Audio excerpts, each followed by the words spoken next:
হুজুর সাল্লাল্লাহু আলাইহি সাল্লামের গোসল মুবারক।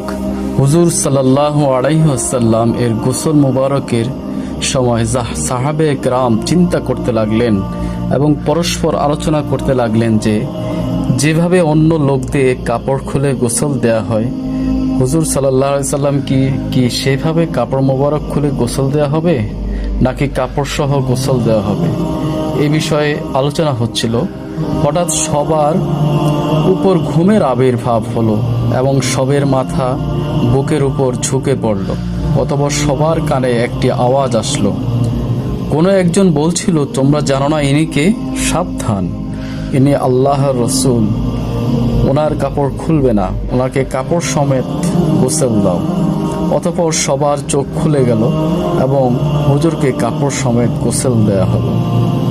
এখানে সবক হলো, আমাদের হুজুর সাল্লাল্লাহু আলাইহি সাল্লাম শান সবার থেকে আলাদা ও বৈশিষ্ট্যময়। তার অনুরূপ কোনো ব্যক্তি হতে পারে না। তার জিন্দিগি, বেছাল শরীফ, গোসল শরীফ, তার রোজা মোবারকের শান, মোট কথা তার প্রতিটি বিষয় বৈশিষ্ট্যময়। কোনো ব্যক্তি কোনো বিষয়ে তার অনুরূপ হতে পারে না। সুবহানাল্লাহ, আলহামদুলিল্লাহ, আল্লাহু আকবার।